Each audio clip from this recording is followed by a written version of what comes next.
Tous, je suis Dieu merci et aujourd'hui je vais vous parler d'une découverte dans la Bible. Honnêtement, ça m'a bouleversé.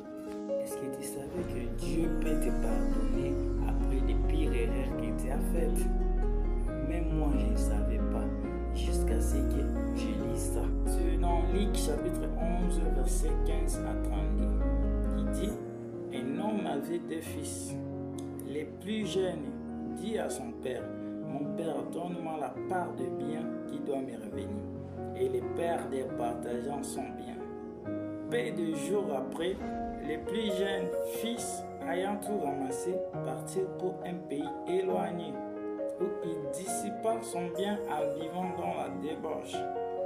Lorsqu'il eut tout dépassant, une grande famine survint dans ce pays et il commença à se trouver dans le besoin. Il alla habitant d'un pays, l'envoya dans ce champ, garder le pourceau. Aurait bien voulu se rassasier des carottes et manger le pourceau, mais personne ne lui a donné. En temps rentré à lui-même, il dit: combien d'ouvriers chez mon père ont du pain, abondance, et moi ici je meurs de faim.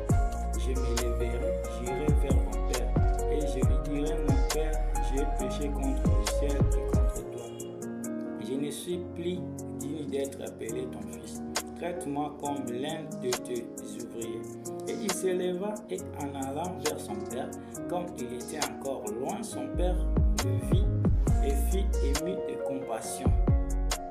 Et en ayant ému de compassion, il courut, se jetait à son cou et l'embrassa. Le fils lui dit: mon père, j'ai péché contre le ciel et contre toi. Je ne suis plus digne d'être appelé ton fils.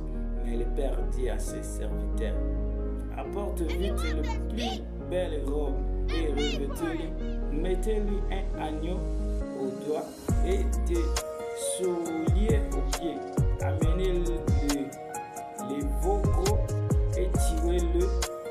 Mangeons et réjouissons-nous, car mon fils que voici était mort, il est revenu à la vie. Il était perdu et il est retrouvé.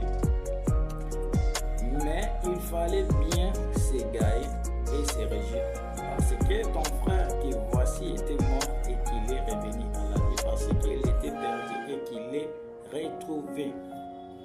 Dans cette histoire, j'ai pu réaliser que Dieu ne regarde pas mon passé, mais il regarde mon cœur.